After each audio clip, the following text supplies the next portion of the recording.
Now, Lucy Kellaway of the Financial Times has a thing about how business executives express themselves and promote their company's brand. Well, have a listen to this. A US corporate boss's personal appeal to her children, which she decided to publish on the website LinkedIn. And Lucy's not happy. Last month, Angela Ahrens sat down to write an open letter to her daughters and posted the result on LinkedIn for all to see.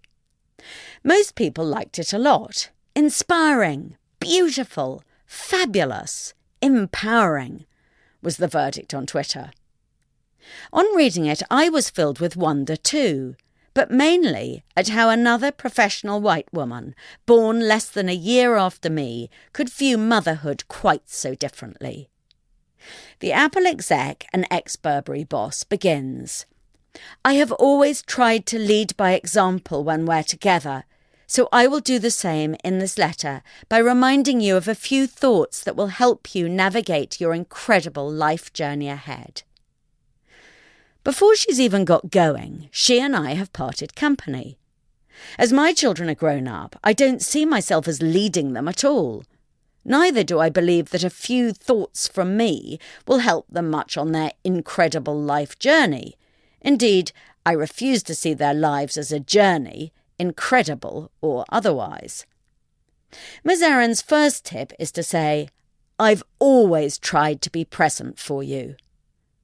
This mindfulness jargon strikes me as a cop-out when used by working parents. It's been scientifically proven that you can't be in two places at once. So if you're present at work, you're not present at home.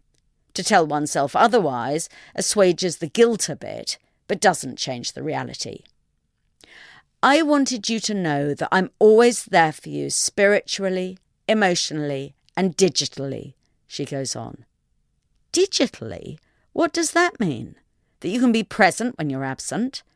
She proceeds, "You know I'm on 24/7 for advice, love, or just to share a funny, filtered photo, Bitmoji, or laugh." By contrast, I've always made it clear to my children that I'm on 16/7 max. They can wake me only at night for emergencies and never for a laugh or a Bitmoji. I'm not sure what the latter is, but now I think of it, I doubt if I'm on for that during the day either. So far, you could say our disagreement may be merely that Ms. Ahrens is American and I'm British, and to her it makes perfect sense to write about how much she loves her children on LinkedIn. Yet reading on, a more serious disagreement emerges. Don't let anyone persuade you to do anything that doesn't feel natural or isn't aligned with your values or God-given gifts, she urges her daughters. Not only do I disagree with this, I actively disapprove. This sort of advice is the reason that millennials are so disparaged. If they've been told by their mothers never to do anything that doesn't feel natural or align with their God-given gifts, how can they be anything other than insufferable brats when they join the workforce? Instead, I warn my daughters and sons that almost all work feels unnatural at first and is often a bit boring, but if you stick at it, it gets better.